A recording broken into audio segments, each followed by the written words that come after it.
Sunday Night Lives A live. funny little ring to it, Oh well, kind of like Saturday Night Live. but Not not nearly quite. as not nearly as funny. Hopefully, not nearly as political. Uh, maybe more helpful. Although Saturday Yeah. Night Live had its moments. That's for sure. Well, anyway, as people start to join us, it'll be good to have them there. If not, if you're listening to this at another point in time, he didn't even come on the screen. No, he Laura's didn't. husband, Matthew, just delivered something for the podcast and he refused to be on camera. That can't be surprising to anyone who knows him. He's a behind the scenes guy. We love Matthew. Laura, thank you for being here. People Yeah, don't know this, but you've been out, sick, not feeling well, not in the office, yeah. except for Monday. I think when I yelled through the hall or through the wall a few times, you should go home. You should go home. I was just blowing my nose on Monday. Yeah, popping Dayquil or something that I did was, take Dayquil, yeah. yeah. Anytime you're taking Dayquil, probably a good day to not be in the office. Anyway, I Oh, was proved right. You needed to be home for the week. I did need to be home for the week. Yeah, so hopefully you're feeling better and we'll be back in the office. And I did my best to cover for you in all of the meetings that Thank you. it was Yes, it not was a near. very bad week to be sick. There was a lot of meetings that I needed to be at, or I wanted to be at. We But we we made it happen. yeah. We got through the meetings without you. I did want to start off with a couple of fun things that if people don't know, I'm on Instagram. I totally got on Instagram for one reason, because of a communications book that we read late summer, fall, Yeah. and it just opened up the idea of, in communication, a church channel, church Instagram or whatever, can get awfully busy if it's trying to communicate everything. And then the idea of the pastor having their own channel of communication. And so I've been trying to, just this year, I probably signed up 6 months ago and never posted anything, when I'm out doing fun things on behalf of Gateway, to post about it, to think about it. And so maybe 2 weeks ago, I don't remember if I mentioned this last week, did a scholarship for UF Ministries, was part of the interview process there. You were there, a couple others were Mhm. there. And then this past Thursday evening, there was the annual board meeting for Christian Clearinghouse, and Gateway was honored as their partner that they wanted to recognize. And your dad was there. Your dad is heavily involved with Christian Clearinghouse. And so I tried to get Yeah. him to be the one who went up and received the award. Yeah. He went up with me, and then I Okay. tried to throw him under the bus when the lady wanted to hand the microphone for something to be said. I stepped away so that he got the microphone, and then I still got the microphone as well. The cool story, and you may know this, Laura, Christian Clearinghouse, first off, you probably know more about what they do. What would you give as like the snapshot of what you've heard your dad talking about Christian Clearinghouse? Yes, the clearinghouse, they have a lot of partner churches that will, like, in a sense, pool their money together in order to help provide, to help meet needs within our community. So if people are struggling with paying bills or, um, yeah, a lot of times paying Food was bills, the big one they talked about now, food, is food assistance. yeah, clothing sometimes, things like that. Instead of going around to each individual church and asking for help, the clearinghouse becomes one place that we can say we support the clearinghouse, and we can kind of point people there, um, to help meet some of those needs. And the idea being that a lot of churches all contributing together is really able to effectively provide more support than just an individual church by themselves. And it helps, the clearinghouse can keep track of individuals they've Yes. helped, where churches, we don't know if the individual has gone to every church trying to Yes. get help. And so they help with that. Emergency needs is kind of where they tackle. The clearinghouse started, I believe, in 1994. And what I learned on Thursday night was it began in the basement of what is now our North Main campus. That First Oh, Church, or First Disciples Church, uh-huh. 620 North Main Street, the basement was the Interesting. original Christian Clearinghouse location when this Interesting. organization started nearly 30 years ago, or whatever that would have Yeah. been. And so that was neat for me to see, of the providence of it turning around. And so I gave your dad the plaque. I said, Dale, if anyone should put this on their wall. And he asked me, it should be on our North Main campus's building wall somewhere, because that's where it all started, Yeah. as we were being honored for being their partner. So that was neat to see. That was Thursday night. Something else, just based on the series in the sermon today, when we talked about confessions, we talked about Dr. Larry Trotter coming to talk about confessions. The elders, I think we've mentioned this, are studying the Westminster Confession this year together. And I had a staff member say, hey, I would love to sit in to hear what you all are talking about as you talk about the Westminster Confession as the elders together. And so I don't know if we've ever said this. Our elder meetings are not behind lock and key, that anyone is welcome to attend. You could welcome to attend as an observer, meaning you're obviously not an elder, so you don't have a voice or vote. But if you wanted to hear the elders discussing the Westminster Confession, discussing how the theology that is there is applied in the life of our church, anyone is welcome. We meet the fourth Tuesday of the month in the original Christian Clearinghouse location, the North Main campus basement. We do actually are under lock and key because we're down in the basement, so we do lock the door. And so if you happen to know that you were ever going to come to visit, call your shepherding elder and let him know ahead of time, so that we won't lock you out of the building just for security purposes. But anyone is always welcome to come and sit on that part of the meeting and hear your elders interact with one another and just see that camaraderie. And so again, if you're ever interested in just seeing what an elder meeting is like, you're more than welcome to come. I would just suggest the best way to go about is to contact your shepherding elder and let them know that you're interested in coming, and then they can make sure that you are allowed to get into the building on a late Tuesday night. You're Yeah, able. able. There you go. Much better word, Laura. Much better word. Imagine what the meeting was like without you correcting my vocabulary. Was no doubt much, much better. Yeah, last week. No, Laura. We were all struggling. All right, so we have some What's Josh Been Reading articles. And again, if you have any questions, I can see that some folks are tuning in. Feel free to comment, and we can respond to your questions. We do have a couple of listener questions that are not sermon related, but we'll get to those in a bit. But we thought we would cover some What's Josh Been Reading. And so let's bring up Laura. We're going to do the technology again, getting used to this. Laura's going to bring up her screen. This first one, Trusting God Through Terminal Illness. This is by a man. What's that, Laura? I'll see if I can get it bigger. Okay. This is by a man who, what was there it is, motor neuron disease. And so this is a condition that's ultimately going to kill him. He's just losing more and more control of his motor skills, and now he has a ventilator to breathe, a tube in his stomach, and so on and so forth. And he was a pianist, and he started recognizing that his fingers weren't doing what they were supposed to be doing.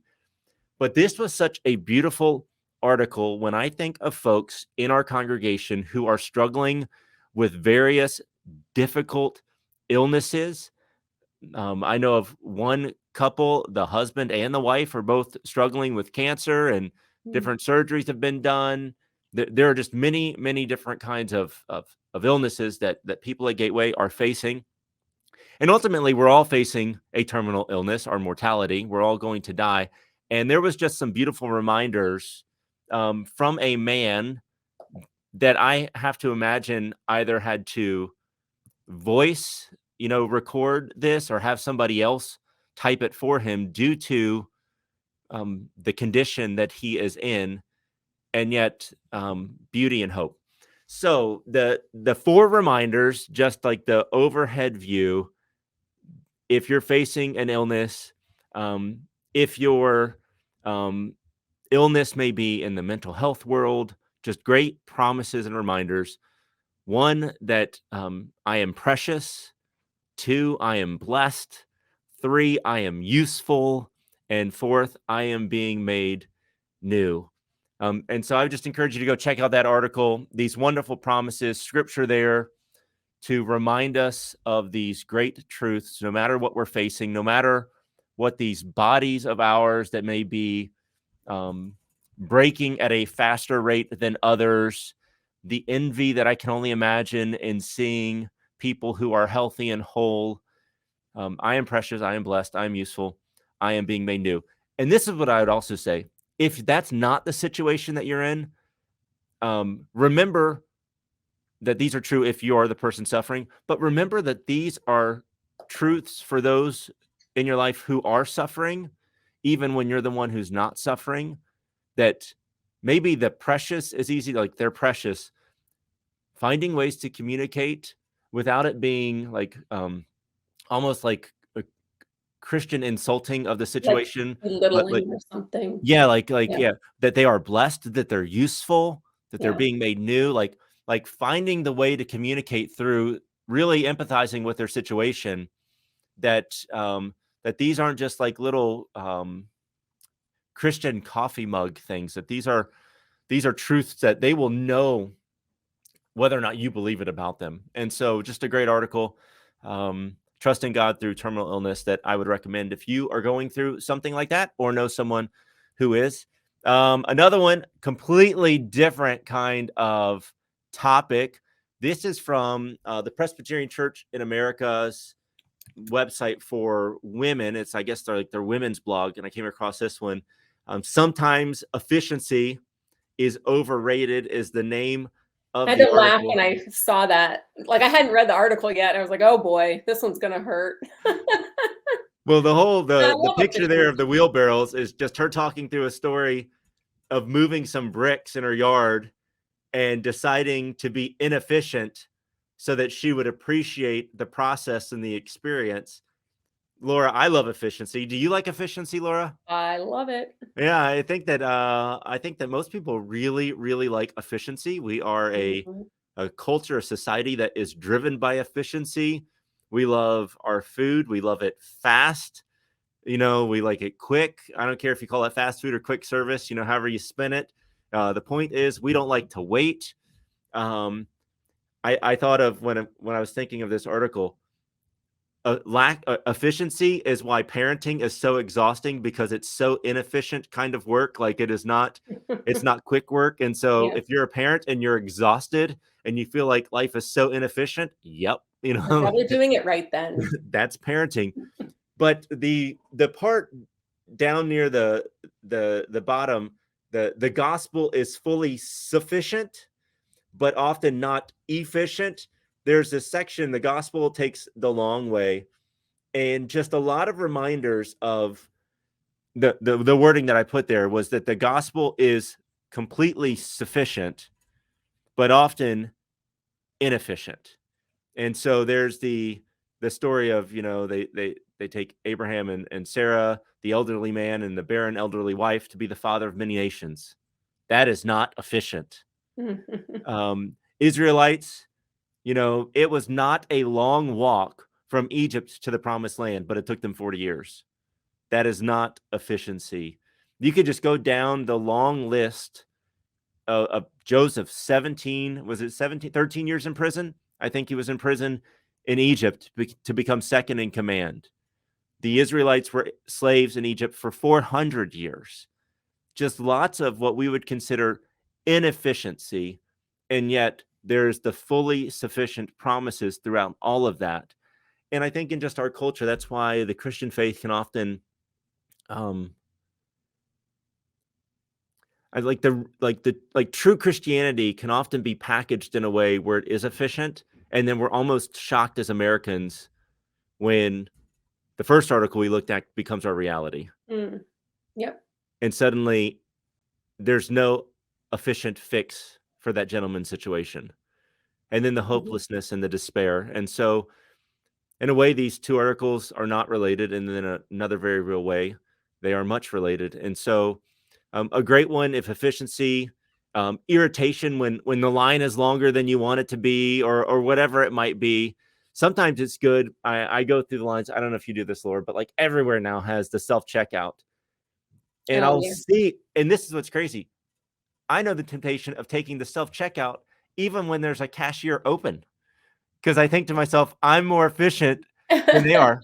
And so, not to pat myself on the back because I don't do this every time, but sometimes I'll choose the person and I'll say something like, "I thought I'd choose the human today." Yeah. Like that inefficient way of going about life just to practice the inefficiency of the gospel, but it is fully sufficient. So, great article there. I would encourage you to go check that one out. And then finally, this one is kind of connected to the sermon, but I found it before, actually I found it last week, before I preached the sermon. Yeah, I thought it And related pretty well. yeah, I was very, very pleased that this one came out this week. The title is Rest Takes Work. If you were at Gateway this morning, you know that we were talking about rest. We were talking about the fourth commandment, the Sabbath day, keeping it holy. The point of the article, and I didn't get into so much of this today, but some of the practical steps of how you really rest on the Sabbath is that it takes planning. And this whole article was about this guy's failing to plan for a week of rest, and he ended up wasting the whole week, and it not end up being very refreshing or Mhm. restful. He just realized that at the end of the week, I watched a bit more shows than I normally would have, but I didn't really rest. I didn't really spend time with the Lord, as we talked about today, that resting on the Sabbath is ultimately about who you are being with, that's the real work. And so practicing rest the Sabbath, it does take planning. That's probably a good follow-up to this morning. Some folks, my wife's best friend, they practice Sabbath keeping. And so to rest on the Sabbath, they prepare all of their meals the day before, so that Mm. that her normal work is making meals for the family every day. And so she prepares the meals on Friday so that on Saturday she can rest from her normal work. That takes planning. That doesn't Yeah. happen without some foresight, but it can become a habit where for her now, that's just what happens on Fridays. And so there's all kinds of ways that principle can apply, um, over whether it's a 1 day a week rest, or this gentleman taking a week of rest, or longer periods of rest that we may take to be with God. Just take some planning. And so, great application question for all of us is, how are you planning for your day of rest? Because just because you stop one day doesn't mean that it actually was rest and being with God. And so, what are your plans for that day? And what's one thing that you can do to ensure that that day is a day of resting in the Lord, trusting in Him, being with Him, with your self, with your whatever your family is, or with friends, to make sure that you plan, because rest does take work. It takes a different kind of work, but it can make that day of rest much more um, meaningful for those of us. How do you do with rest, Laura? Well, I thought that I did okay until like when I read that and it was like, oh, yeah, I definitely would fall into the category of like not really planning it. I'm good at like taking a nap, and maybe we do watch quite a bit of TV, do a puzzle and things like that. But I could definitely relate when he said like he got to the end of his week of, I would call it vacation, but his week of rest, time off from work, and it was kinda like, I look back and I think, "What did I do? Like, did I do anything productive? Did I do anything," and not productive in a work sense, but sometimes I have these goals, like there's maybe a book that is not really work related, but something like that, that I want to read, but I haven't really planned out to do. I just don't do it. Mhm. And he had some good ideas there about like enjoying creation. I thought that could be something when the weather's nicer that maybe I start to incorporate just more going for walks, which I do, but being more intentional about it, about really stopping and like taking in the beauty of creation and not just walking to be outside or whatever. I don't know if that makes sense, but No, very much so. And the Sabbath principle, in Scripture, in the Old Testament especially, there was a Sabbath principle that was also related to the land. And so, we think of 1 day out of the 7, but then, there's the principle of the land having a year of rest. yeah. And so that it has that time to heal. Like it's not inactivity during that year for that soil. It's becoming more nutritious, nutrients in it. Mhm. It's able to heal from the productivity that it's been doing for the last 6 years. And then there were other kinds of Sabbath like rest periods in the ancient Israelites lifestyle that we just lack. Mhm. That kind of pace of stopping for extended periods of time. Even vacations aren't really restful. Often, yes. Yeah, we come back and we're exhausted. We Yeah. had an experience, but very rarely did we take a vacation that led to us trusting in God. But the closest may be Yeah. like a missions trip, but we don't think of a missions trip as a vacation. Yeah. What were you Yeah, I gonna say? think that is interesting because contrary to what I think a lot of people think about me, I am not a very busy person. I hear people will always be like, "Oh, I know you're so busy. I hate to bother you." Like at work, I have a lot I do, but we don't have kids. I think I've talked about that on the podcast before. So I'm not shuttling people, little people places and stuff like that. I'm not a busy person. And so sometimes it's easy for me to think that I'm winning at this resting thing because my life is not busy with activities, but that is very different than like stopping and purposefully like just delighting in God and rest like what you were talking about in your sermon today. Today was one of those that's like a punch in the gut. I remember I will sometimes tell people like, yeah, if you want a preacher that's like going to always make you feel good, Josh is probably not your guy. I hate that. I don't mean to do that. I No, honestly. but I always follow it up though with, but I need that. Like I need the punch in the gut sometimes because otherwise I won't change anything. So hopefully something will change in my life now. But yeah, it was thank you for it because it was very good today. Well, this one was a um I said in the second service, I write it, I read it multiple times. You hear it once, I preach it twice, but it's like, I'm getting punched multiple times over, especially with that, does God bore you? Like, Yep. if anything, like, I just wanted to read the quote, and then I had to add the commentary afterwards, and I'm like, "Oh, man," That because was one place. that's a So real one. this is why I had Matthew bring me my journal because I'm like, I know that I did write a question. So here you go. None of our Viewers right people now. who are none of our viewers are sending in questions, but I've got one for you. So, Oh, boy. like, if somebody they heard that and they're sitting there like, yeah, I kind of think maybe sometimes God does bore me, but I don't know what to do about it. What would you suggest? Where do you suggest someone would start? I would first ask, are you praying? Hmm. God, I confess that I'm bored with you, and I want to be passionate, joyful, delighted in you. Hmm. Right there is where I would begin, and I would pray that prayer every single day. I would write that prayer down somewhere and make sure that I've prayed it every single day. And then, I mean, I do that. I mean, I don't know how long you do that for before you try to do anything else, because the efficiency monster is going to rear its head up, Yeah. and prayer is not efficient.